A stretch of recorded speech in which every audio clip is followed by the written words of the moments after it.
Come in. Welcome. I'm E.G. Marshall, and I want very much to tell you the story of a young lady named Barbara. Everyone is more or less mad on one point, said Rudyard Kipling, the famous English writer. And I'm inclined to agree with him, since I myself am more or less mad on the point of mystery. But our sweet heroine's madness took a strange turn, as we shall soon discover in the unfolding of the tale entitled All Living Things Must Die. Our mystery drama, All Living Things Must Die, was written especially for the Mystery Theater by Elspeth Eric and stars Mercedes McCambridge. It is sponsored in part by the Kellogg Company, makers of Kellogg's Special K cereal, and by Anheuser-Busch Incorporated, brewers of Budweiser. I'll be back shortly with Act One. Great taste in the morning. Kellogg's has that wholesome taste to get you up and grinning. This is Jerry Crawford for Kellogg's Special K. You know, for years we've been talking about the Special K breakfast, a great way to start the day if you have a weight problem. You may have seen or heard our latest commercials, which symbolize the problem of being a few pounds overweight by using this ball and chain. That's the sound effect. But so many people have come to know the Special K breakfast that can help solve weight problems, they sometimes forget that Special K is America's favorite high-protein cereal. It has 8 essential vitamins and iron, and so delicious that lots of folks, kids as well as adults, eat Special K just for the sheer good taste of it. So we don't want you to think that you have to wear a ball and chain to eat Special K. All you need is an appreciation for the finer things of life, a 1-ounce bowl of Special K, 4 ounces of skim milk, tomato juice, coffee, and maybe a little sugar. The Special K breakfast can help you lose weight all by itself, but it really is a good start. No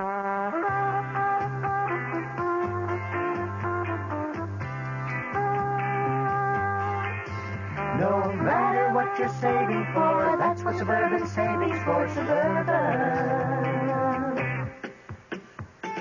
Suburban Savings offers you an easy way to borrow without touching a penny in your regular savings passbook account. Just let Suburban loan you the money. It's called Suburban Savings Passbook Loan. You can borrow up to 90% of the total amount you have on deposit at reasonable rates, and you can pay off your loan at your convenience. When your loan is repaid, you still have all of your savings intact, plus interest. So if you need money, why not take a loan from Suburban without touching your savings? Suburban Savings Passbook Loan in New Jersey at Bayonne, Edgewater, Elmwood Park, Emerson, Hackettstown, Morris Plains, Nutley, Paramus, and Sparta.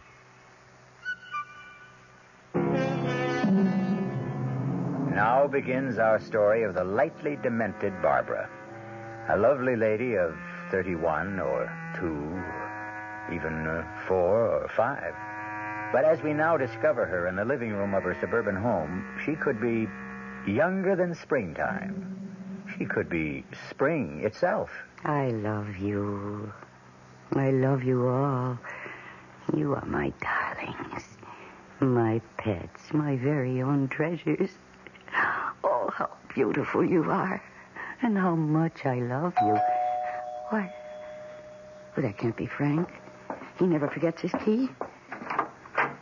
Oh, it's... Johnson, ma'am. Detective Sergeant Johnson from the other day. Oh, yes.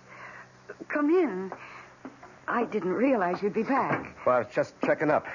Had any more of those obscene phone calls? No, not one. And it's such a relief you can't imagine. Mm-hmm. You had your number changed? Yes. And that seems to have done the trick all right. Well, good. Now, a lady like you shouldn't be bothered by things like that. Well, there's one other thing I hate to mention. No. Go ahead. Mention anything you want to. We're here to serve. Well, it could be my imagination, but every once in a while, I see a man sort of hanging around across the street, not doing anything in particular, but just hanging around. Mm-hmm. Any special time of day? Yes, usually about this time. I see him through this window when I'm putting my plants to bed. Oh, you tuck them in, do you? Well, sort of. I talk to them, and sometimes I sing them a lullaby. I know that sounds silly, but, well, that's what I do.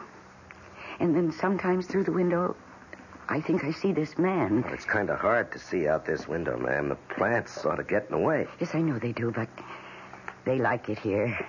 I tried other places, but they weren't happy, so... They are happy here, huh? Well, they haven't complained. Although I'm not sure about Annabelle. This one is Annabelle. That's Arthur. And that's Kenneth. Mm-hmm. And this is Marianne. And that spider plant over there is Michael. Oh, Michael's in great shape, isn't he? Oh, yes, he is. Are you laughing at me? Please don't. Do I look like I'm laughing? My husband laughs at me sometimes. I wouldn't know why. Oh, because...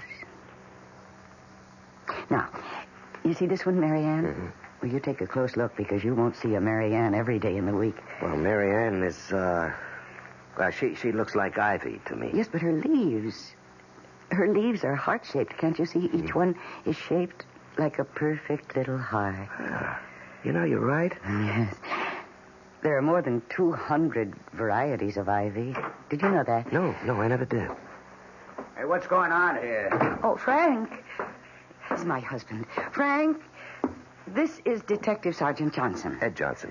How are you? Pleased to meet you, Mr. Murray. He came to check up on those phone calls. Oh, yeah, from the degenerate.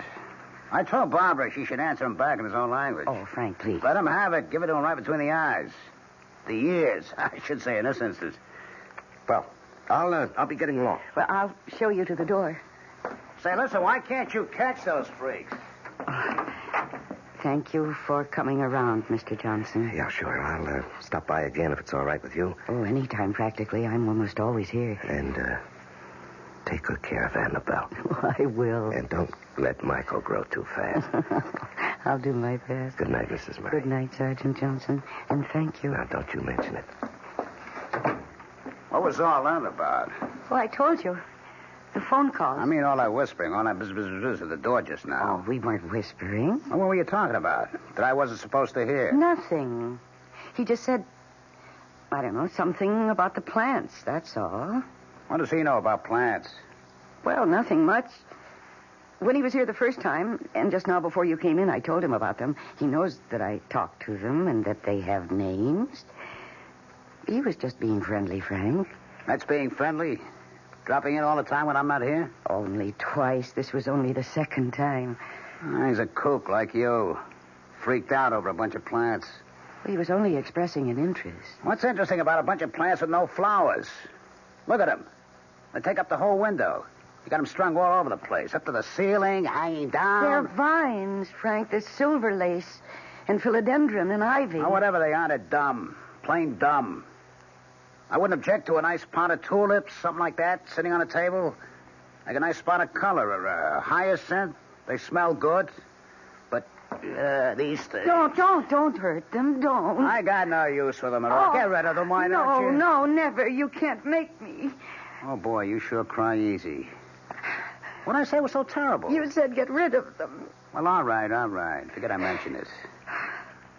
What's for dinner? It's Swiss steak. Again? Well, it's been a whole week. Well, get it on the table, because I got to get out of here early. You mean you're going out? I got a date to go bowling. Tonight? Well, certainly tonight. What do you think, next year? But you were out last night and the night before. And I may go out tomorrow night, and the night after that, so what? Frank, I get so lonely. Well, read a book, watch TV, listen to the radio. But almost every night and all day. Well, all right, talk to your plants. That's what you got them for, is it? Have a nice little conversation with Michael and Mary Louise and Archibald, whatever you call them. Never mind. Just never mind. Well, look, I'm going to take a quick shower and then we'll eat. 10 minutes on the outside, okay? Okay. Oh, Arthur. Annabelle. Tell me that you love me. Marianne, do you love me? Michael. Kenneth. Oh, somebody love me. Please. Somebody love me or I'll die.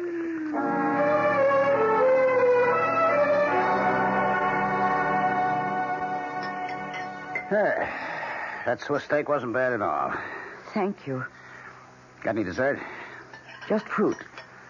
I'll take an apple with me. Frank, don't go for a minute. Well, I told you I got a date. No, I want to talk to you about something. I'll go ahead, but keep it short, will you? Oh, Frank, remember when we got married? Well, how could I forget with you to remind me? Well, you said then that you didn't want to have any children right away. I don't believe in rushing into things like that. Frank, that was 10 years ago. Yeah, I know. But isn't it different now? Well, not necessarily. I mean, I think I'm too old for kids. Oh, you're only 45. And by the time my kid grew up, I'd be an old man. You're not really old. Well, aren't you kind of old to be having a kid for the first time? Frank, lots of women have children at my age. Lots of them. I don't know if it's safe. Yes, it is. It happens all the time, and I'm very healthy. I'm very strong. You don't look too strong. Well, I am, because the doctor said so. When did you go to see a doctor? Last week. I don't like you doing that without asking me first. Well, I wanted to be sure before I talked to you. And the doctor says it'd be perfectly all right for me to have a baby. As a matter of fact, he said it'd be the best thing in the world for me. Well, I can't see it. On account of the loneliness, Frank, I don't think you realize how lonely I get. That's why I talk to the plants and sing to them. Because I haven't got anybody else. Well, make some friends, why don't you? That's not easy for me. Well, why not? I do it all the time. Anyway, it's not the same as having somebody right here in the house with me all the time. It's not the same intimate kind of thing. If I had a baby... Oh, Frank, I wouldn't ask for anything else ever. And I'd give that baby so much love and attention. It would grow up to be the most marvelous person because it would know from the very beginning that it was loved and wanted. Oh, so much wanted. Well, I don't want it. You got that? A kid is the last thing in the world I want. Please. No. I live in this house, too, you know. I don't want a kid running around, messing up everything, making a lot of noise, getting in the way all the time. No, it wouldn't be like that. Oh, yes, it would. No, I won't have a kid messing up my life, and that's final, so forget it, huh? You hear me? Forget it. Put it out of your mind.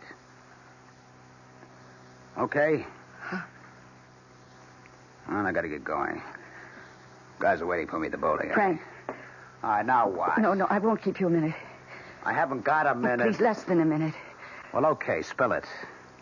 When I was at the supermarket this morning, there was this dog. A dog? Oh, boy. Really, a very pretty dog, and so sweet. And he was just wandering around. Nobody knew who he belonged to, or if he belonged to anybody. He's just a stray, as far as anybody knows. No dog. And he has this cute little tail that curls up right over his back, and great ears that stand up straight and then flop over. And he's mostly black with a kind of white face. Barbara, we've been through all this. I will not have a dog in my house. Now, that is how it is, and I don't want to talk about it now or never. You understand that? Yes. I gotta go. Frank? I said I gotta go. Just one more thing. There's this man hanging around outside. What man? Hanging around where? I was telling Detective Johnson about it. This man sort of hangs around across the street. And I thought, if he's a prowler or a dangerous kind of person, well, a dog would be protection for me, see, when I'm alone. What makes you think this guy's dangerous? I don't know that he is, but every night now when I'm watering the plants just before you come home, I can see him through the window, just sort of standing there and looking around. This window? Yes. He looks kind of shifty, Frank. And if I had a dog, I'd feel safe. I can't see it. Yes, right across the street.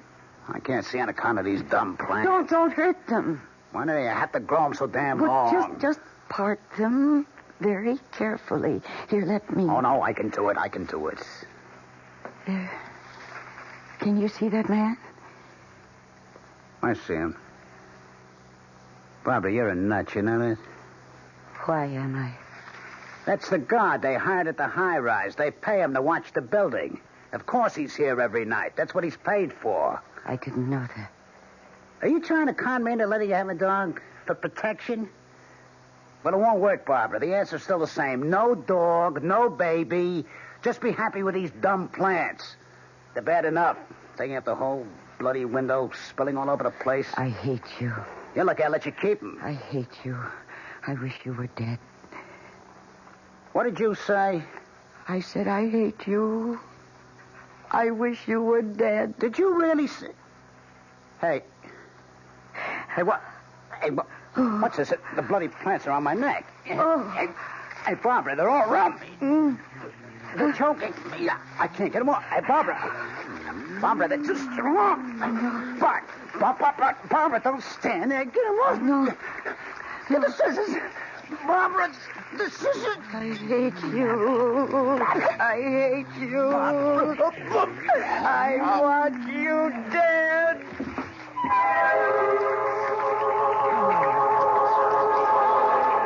We'll return shortly for the second act of All Living Things Must Die. Hi, I'm Goldilocks, Ms. Goldilocks, if you please, and I'm a professional taste tester. Here at my taste test laboratory, that's TTL for short, I taste test everything from porridge to diet drinks. Actually, there's not that much taste testing in porridge these days. There used to be. Once upon a time. I mean, that's how this Ms. got into the biz. But lately it's been diet drinks. I mean, with so many diet drinks going sugar-free, I've been really busy conducting taste tests.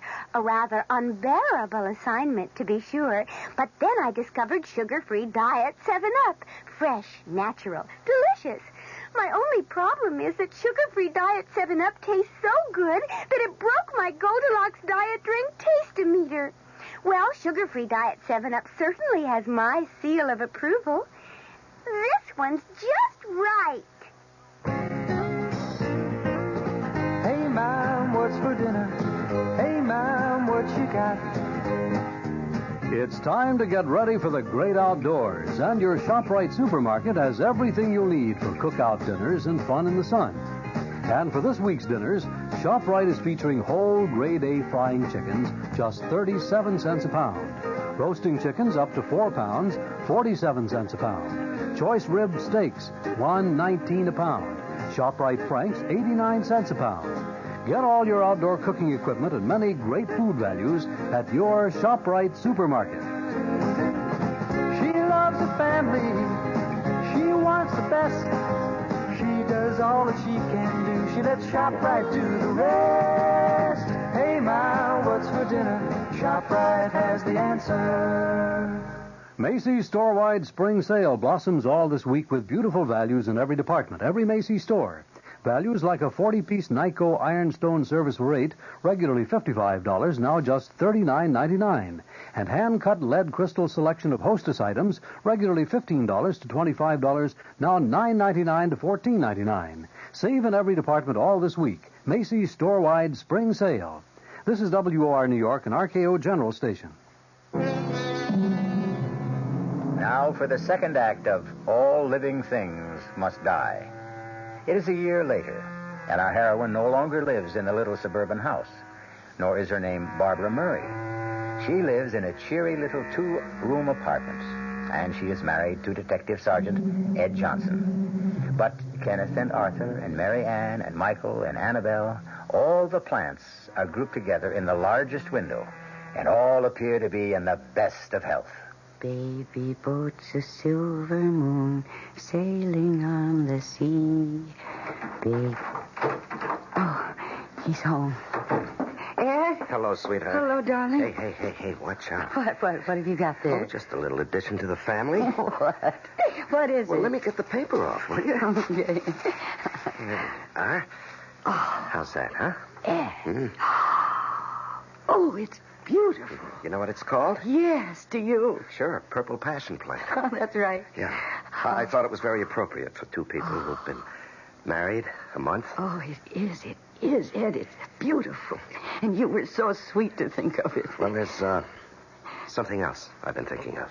What's that? Honey, is it too soon for us to be thinking about having a baby? A baby? Well, you do want us to have a baby, don't you, Barbara? Well, I guess so. I brought the subject up too soon. I can see that. Dumb me. I'm sorry. No, that's right. No. I was stupid. Forget I'd mentioned it, huh? Only, it doesn't do any harm to think about it a little, does it? No. I guess it doesn't do any harm to think about it.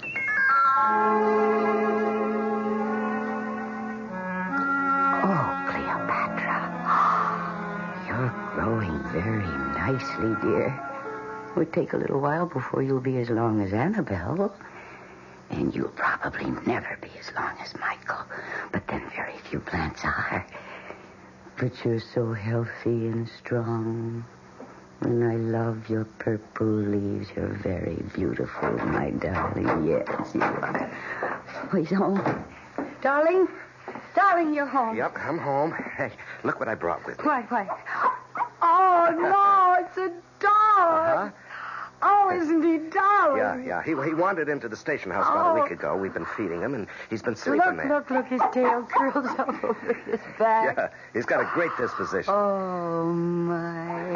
Doesn't he belong to anybody? Well, we advertised in the paper 3 days running. Nobody answered the ad. You mean he's got no home? Nobody wants him? Well, not unless you do. You mean I can have him? He can live here with us? Well, would you like that? Oh, that? yes.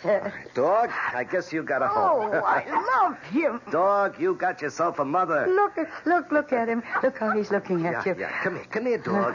Come here. Oh, he loves you. You can see it in his eyes. He just loves you. Well, I'm his father, aren't I? Hey, dog, do you love your father? Of course he loves you. How could he help but love you? How could anybody help but love you? Well, there's only one person has to love me. That's you. Uh-huh. But you have to, baby. It's absolutely necessary. It's essential that you love me, because if you don't, it's the end of me. Oh, Ed, I love you so much. I can't even talk about it. Just believe me. I love you, and I love you, and I love you.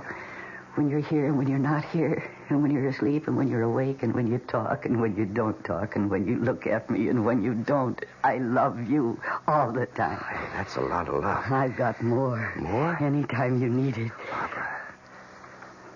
Honey, look, we've been married better than half a year now.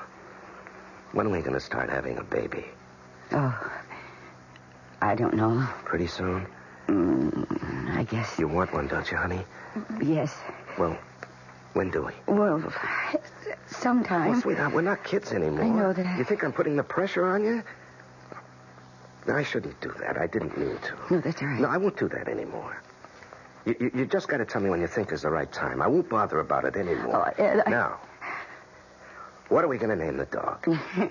I don't know. How about Cuthbert or Lancelot? Oh, no, I don't think so. Herman? Dwight? No, I don't want to give him any name like that. I want to call him what you called him. Me? I never called him Yes, anything. you did. You called him Dog. That's what I want to call him. D-A-W-G? Dog? Yes, come here, Dog. Hey. Oh, what a lovely dog you are, Dog.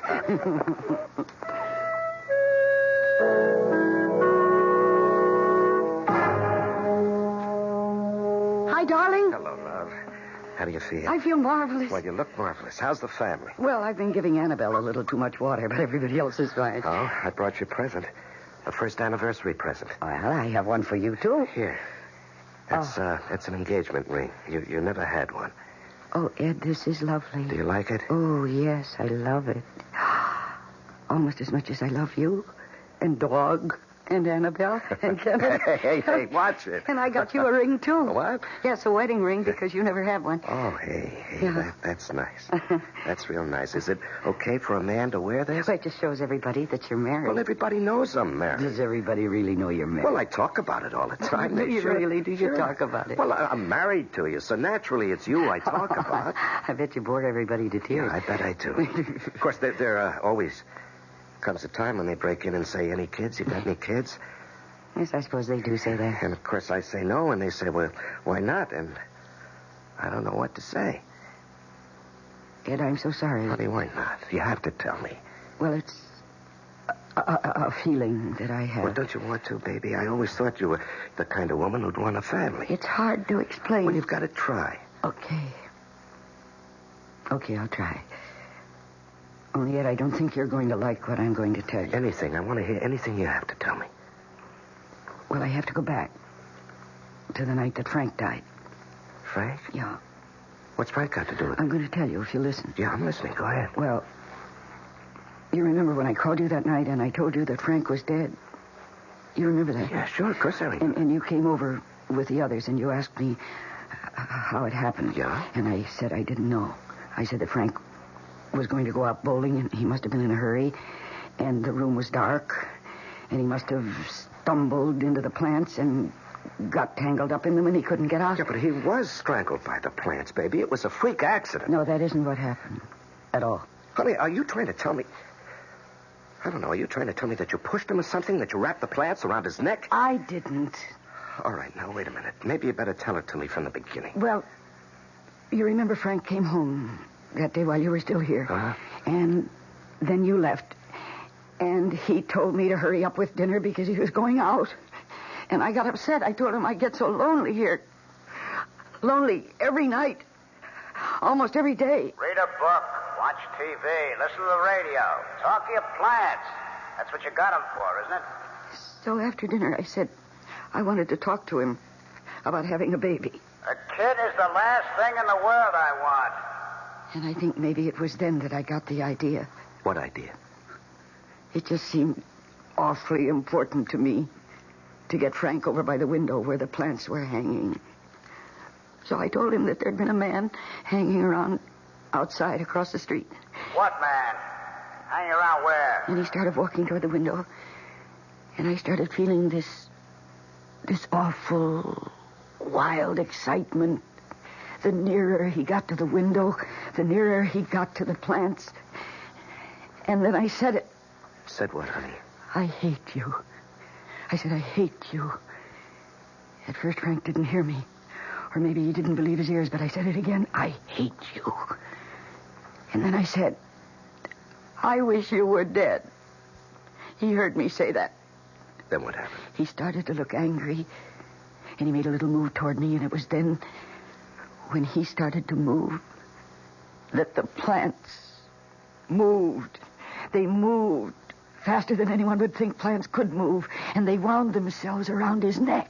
Around and around and tighter and tighter. And Frank began to choke. Barbara, they're all around my neck. They're choking me. Oh, no. I can't get them off. Don't stand there. Get them off. Get the scissors. No. Barbara, the scissors. Because there were scissors there, you know, on the windowsill. And Frank couldn't reach them because the plants were holding him so tight and tighter all the time. And I knew the scissors were there. I kept them there all the time, just the way I do now, to cut off the dead leaves and things. But I didn't move. I just stood there, repeating those awful words. I hate you. I hate you. I wish you were dead. Barbara. Barbara. I watched his face turn purple and then blue. And then he dropped to the floor. And I watched him drop. And I looked at him. But all I said was, dead. Oh, darling. I listened to the plants for a while. They seemed to be telling me, see how we love you. See, we'll do anything you ask. We are your true loves. We've killed for you. Now you know how much we love you. And then I went to the phone and called you. Darling, you had a bad dream, that's all. No, it wasn't a dream. I made the plants do what they did, don't you see? I said I wanted Frank dead, and they heard me. Or they felt what I was feeling, or they sensed it, or something. And because they love me, and because they know that I'd never kill anybody, Oh, of course they not. went ahead and did it for me. Sweetheart, even if what you say is true, if it could be It true, is you true. never laid a finger on But Frank. I'm an accessory, don't you see? I wanted someone to kill Frank. Not me, but someone. And the plants knew it, and they killed him for me. Do you think anybody's going to believe you, sweetheart? Ed, do you believe me? Honey, is this why you don't want to have a baby? Oh, I want to, but But what? that's how it all started. Me asking Frank if I could have a baby. Why don't you try asking me? You know what kind of an answer you'll get, don't you? Go ahead. Ask me. Ed, is it all right? Is it?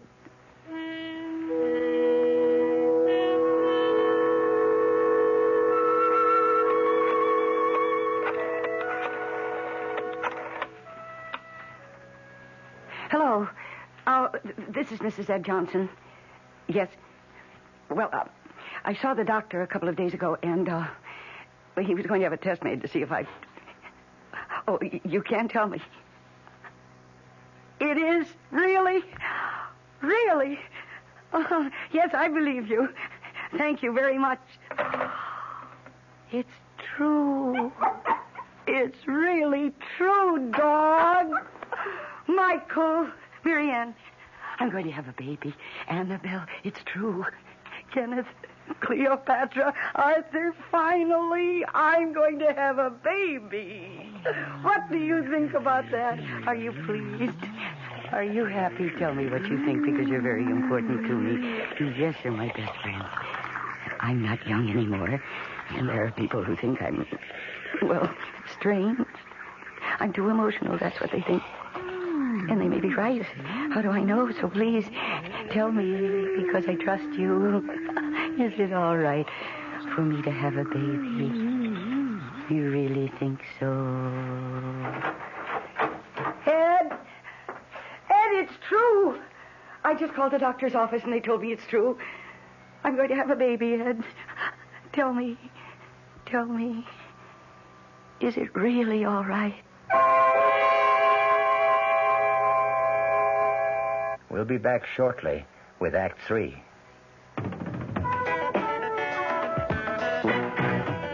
When you say Budweiser,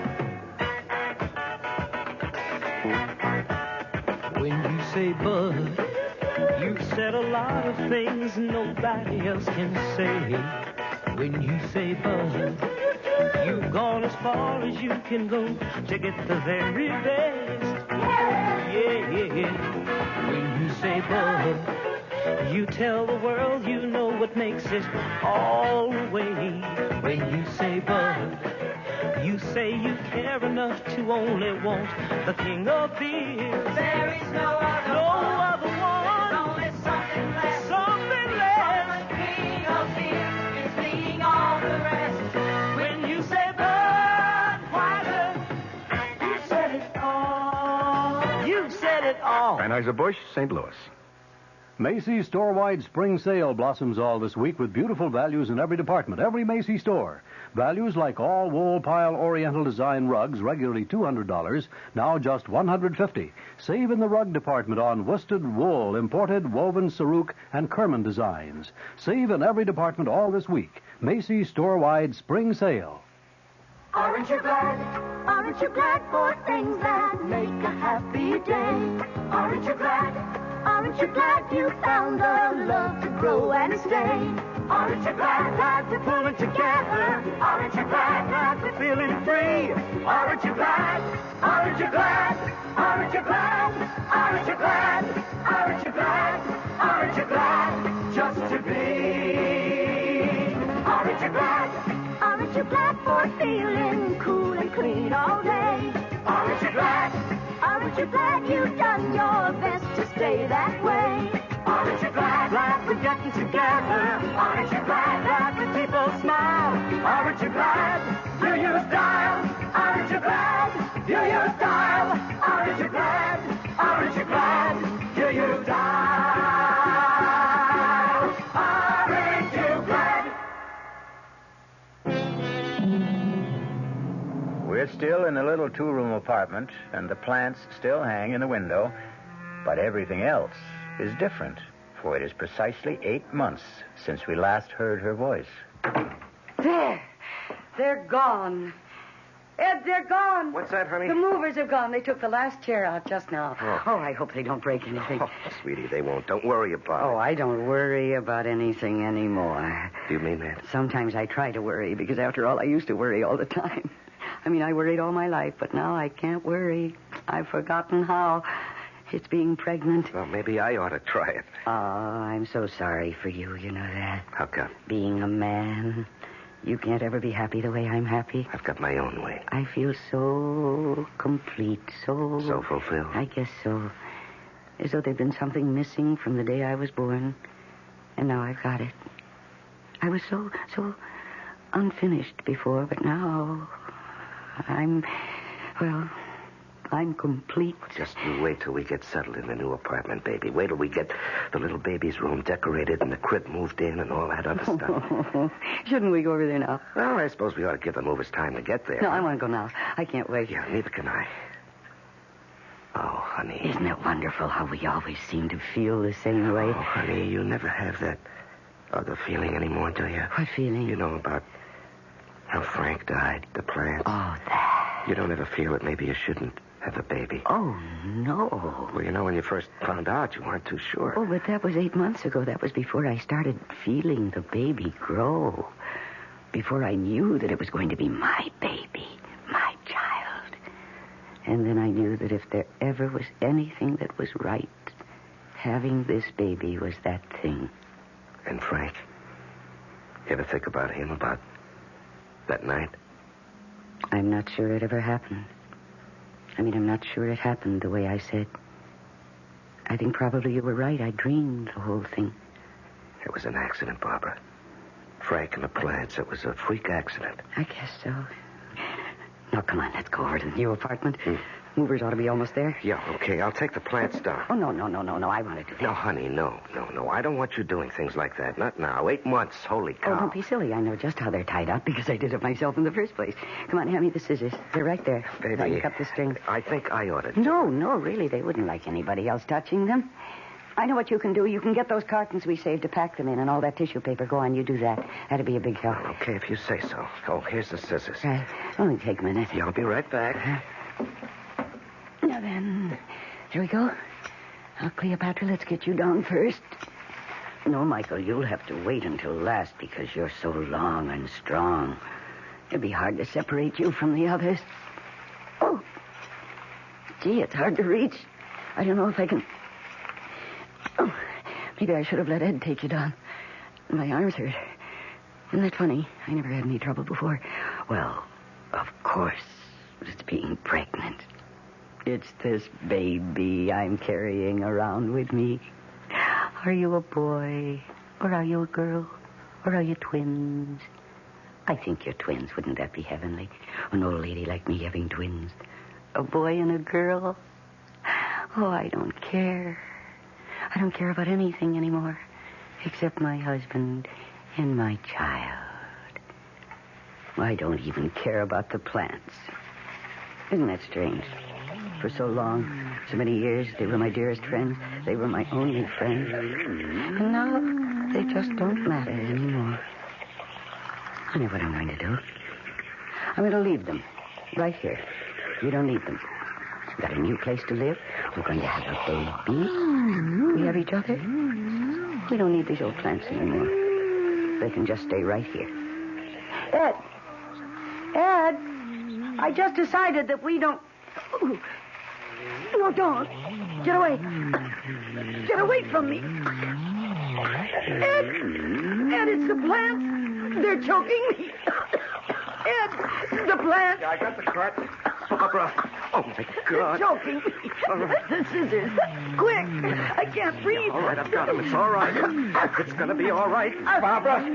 It's all right. Barbara, it's going to be all right.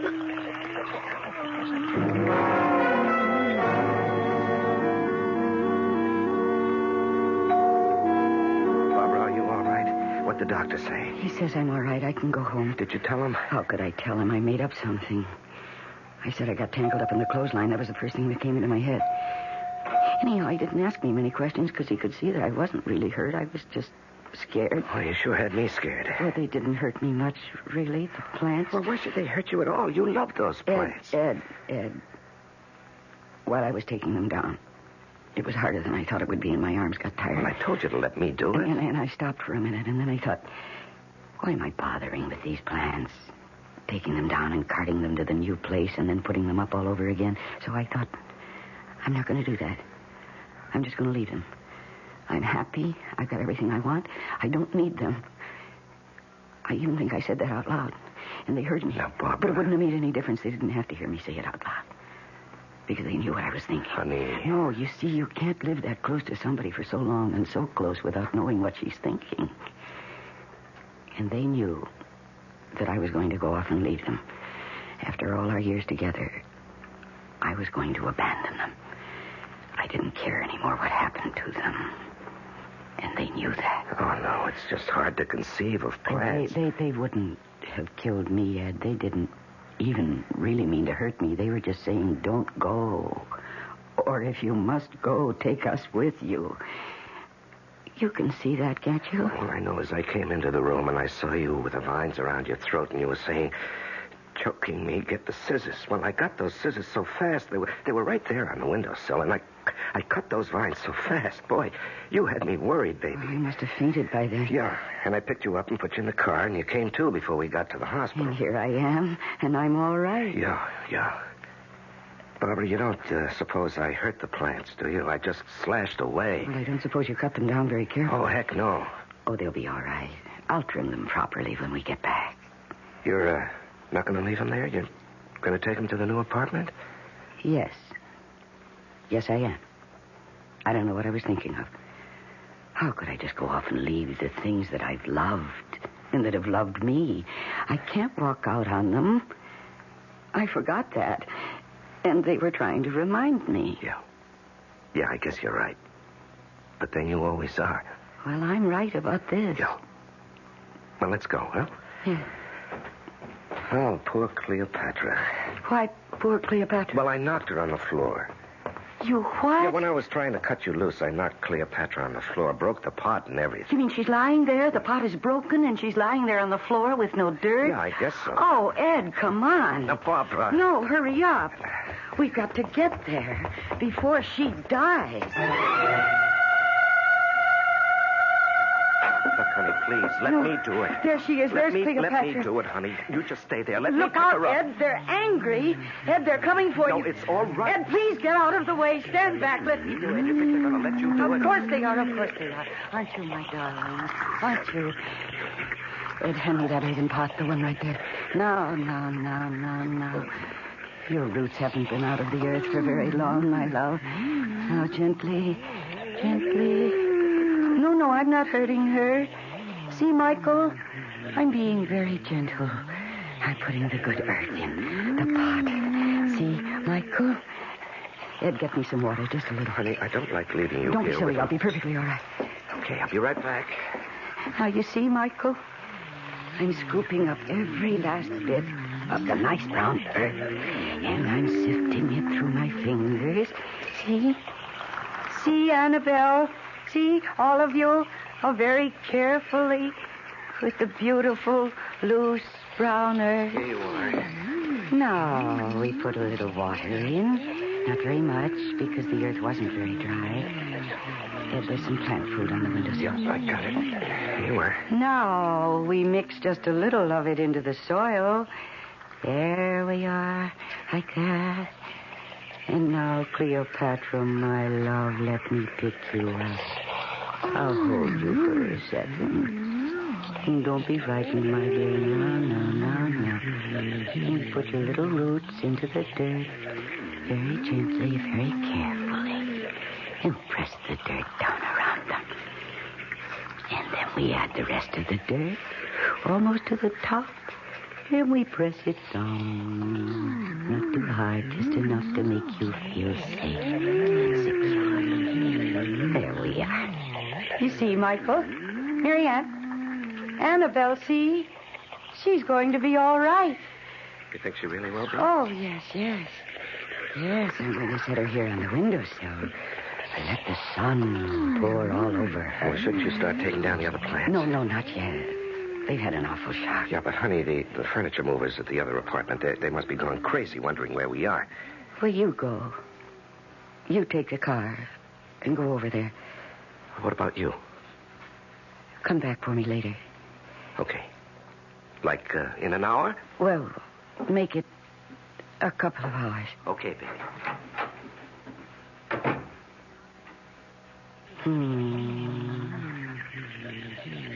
Baby boats of silver moon sailing on the sea. Yes, my dear ones, rest, my darling. Sail, baby, sail out across the sea. Only don't forget to sail home again to me. Only don't forget to sail home again to me. The next time you pass by a plant, stop and look. Make a little bow or tip your hat. And if its leaves flutter and make a sound, listen. It may be trying to tell you something. I'll be back shortly. Commuting. We're big on that. Time is money in the business world. That's why Ozark offers commuter flights that get you there and back the same day. Don't ever let a few hundred miles stand between you and big business opportunities. If you're long on work but short on time, let Ozark make your day pay off. Commuting, we're big on that. Jet to Champaign, Urbana, Peoria, and Springfield, Illinois. Call Ozark or your travel agent. Macy's store-wide spring sale blossoms all this week with beautiful values in every department, every Macy's store. Values like Lee's Broadloom. Save $2 to $4 a square yard installed over sponge rubber padding. 35 styles, 500 colors. Regularly $12.99 to $21.99 a square yard. Now sale priced $9.99 to $17.99. Save in every department all this week. Macy's store-wide spring sale. Our cast included Mercedes McCambridge, Larry Haynes, and Ralph Bell.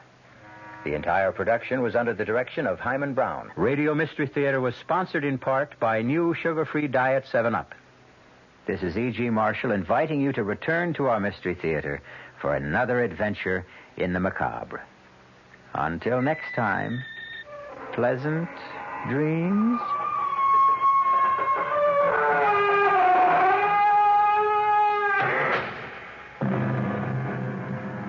The WR Mystery Theater has been brought to you by ShopRite Supermarkets, where you get a lot more for a little less, and by Suburban Savings with offices throughout North Jersey. The preceding Mystery Theater program was furnished by the CBS Radio Network.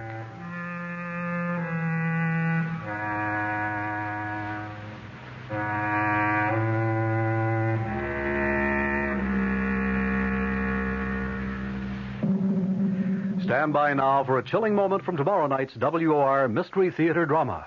You belong to her now, Claude. You belong to Venus. What are you saying? You made a vow to the statue. I was only joking. We were all only joking. Perhaps.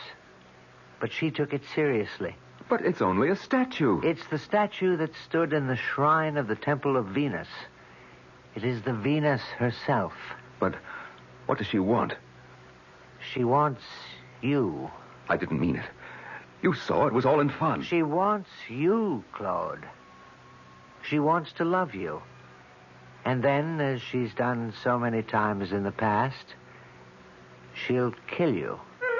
Tomorrow night's thriller is called Venus Deal. It features Norman Rose and Joan Lovejoy and will be heard following Fulton Lewis at 7 o'clock right here on WOR Radio, the talk of New York. Boy, if the old-timer Horatio K. Boomer and Wally Wimple could see me now. Fibber McGee back on the radio right here from 79 Wistful Vista with a brand new program where I'm going to bring back the great old radio shows from way back. Shows like Mr. Keene, Lum and Abner. Well, I guess I ought to get this place straightened up a bit, though. Where's that vacuum? Oh, I left it in the hall closet. Look.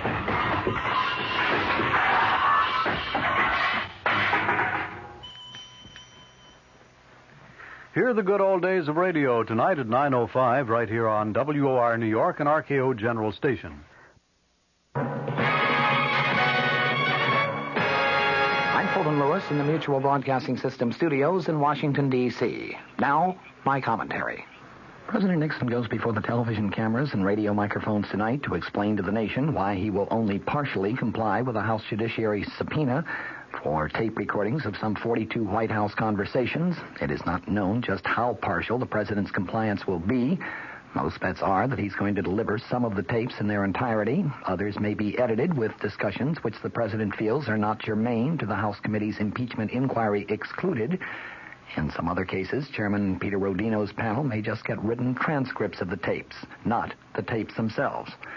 Knowing that that would not satisfy the Judiciary Committee, Chairman Rodino has said that he will be satisfied with nothing short of complete compliance with the subpoena.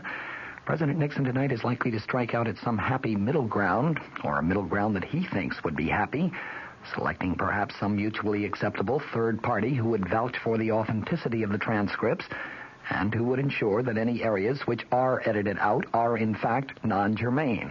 Again, though, that is not likely to satisfy the Judiciary Committee, which has insisted all the way along on getting only the original materials. The president, of course, has until 10 a.m. tomorrow to formally comply with the subpoena. It is an unprecedented situation in which a House committee is clearly treading on what some constitutional attorneys regard as sacred executive territory. The Constitution, remember, establishes 3 separate but totally equal branches of the federal government. Each has a right to remain aloof from the other. The president, in other words, if he so chose, could probably duck behind the so-called executive privilege in refusing to even partially comply with a House committee subpoena. It would be a contest that would eventually wind up in the federal courts, no doubt the Supreme Court. And technically, even if the Supreme Court were to side with the Congress, the president could just challenge the court to enforce its ruling, knowing full well that the Supreme Court has no enforcement powers. You can be sure, though, that even though these options may have crossed Mr. Nixon's mind at one time or another, they have never been seriously contemplated. There is an element of politics in his present dilemma. An impeachment threat is breathing heavily down his neck. He must be certain, on the one hand, that in responding to the demands of a panel of the House of Representatives, which has been charged with the initial impeachment inquiry, he does not establish any precedents which would do irreparable damage to the doctrine of separation of powers. The president must be equally certain, on the other hand, that he does not go so far down the road of executive privilege that he waves a red flag in the face of a potentially bullish Congress, angering it to the point where, for sheer spite, it might remove Mr. Nixon from office. Well, yesterday, a jury in New York acquitted the 2 men who were at the top of the official totem pole throughout the Watergate scandal. The 2 men who, it was widely charged, were more to blame than any others. Charges of presidential guilt have always been conditioned on the degree to which Mr. Nixon may have known about or cooperated with men like former Attorney General John Mitchell and former Commerce Secretary Maurice Stans in their quote-unquote crimes. Well, after a long and heated and belabored trial, it turns out that a jury in New York feels that neither Mitchell or Stans did commit those crimes. They were not guilty of 9 charges of criminal conspiracy. They were not guilty of lying to a federal grand jury in connection with a secret $200,000 cash contribution to the president's 1972 campaign. With that court decision, the bottom literally dropped out of the case against President Nixon. How on earth could the president possibly be guilty of some criminal cover-up of a crime if a court feels that a crime was not in fact committed? Granted, the acquittal of Mitchell and Stans yesterday does not completely absolve Mr. Nixon. There remains hanging the questions of H.R. Haldeman and John Ehrlichman and others, whether they tried to cover up the story of Watergate itself, and if they did, whether their actions in turn were done with the knowledge and blessing of the president. But remember, even if they are found guilty of criminal conduct, there must be further evidence beyond reasonable doubt, that there was knowledge and blessing from Mr. Nixon before the guilt can be assessed to him. Nothing short of that could, in the wildest stretches of the imagination, possibly satisfy the constitutional requirements for impeachment. And if public opinion has any influence on the jurors in the impeachment procedure, and you can bet public opinion will have a tremendous influence since those jurors are all politicians, members of Congress, well, the verdict yesterday in the Stans Mitchell case is likely to have a considerable impact. It demonstrated clearly that at least a few charges of corruption within the highest levels of the Nixon administration in recent years were unfounded charges, and the public is bound to wonder, if Stans and Mitchell were accused falsely, isn't it just within the realm of possibility that President Nixon has himself been the victim of equally false accusations? That verdict in this respect is probably the first really good news that Mr. Nixon has had since the Watergate era started, a long 15 months ago. These are the events that shaped the past few days. The events of the next 24 hours are likely to go a long way towards shaping the political destiny of Richard Nixon as a person, and with him, of course, the political destiny of our entire nation. They will be hours of great historical significance, great historical importance. Another key point in the Stans Mitchell trial was noted today by the foreman of the jury that acquitted the 2 former cabinet officers. She said that she and her fellow jurors doubted the truthfulness of one of the major prosecution witnesses, former White House counsel John W. Dean III. Dean's credibility came in doubt, she said, when he admitted that he had pleaded guilty to a charge of obstruction of justice in the Watergate scandal, pleaded guilty in hopes of drawing a lighter sentence. Here in the nation's capital, Vice President Gerald Ford had some comments of his declaring that the jury's verdict in the Mitchell-Stans case, in the Vice President's words, says to me that John Dean's credibility has been severely eroded. It is John Dean, of course, who was the key witness against President Nixon. Indeed, when you get right down to it, he was the only witness who actually tried to implicate the president in any criminal wrongdoing at the Senate Watergate hearings. It is the same John W. Dean III who was slated to be a key prosecution witness in other cases which are still pending against other former high-level Nixon administration officials who have been accused of involvement in the Watergate scandal. You remove this John W. Dean III from the prosecution case, and that apparently is what the jury in the Mitchell-Stans case did, and all of a sudden you have a large sailboat with no wind in its sails. It's not going to go very far. Dean's credibility, rather his lack of credibility, was precisely what the Nixon forces hoped to establish, and apparently they have achieved that number one objective. From the Mutual Studios in Washington, I'm Fulton Lewis, and that's the top of the news.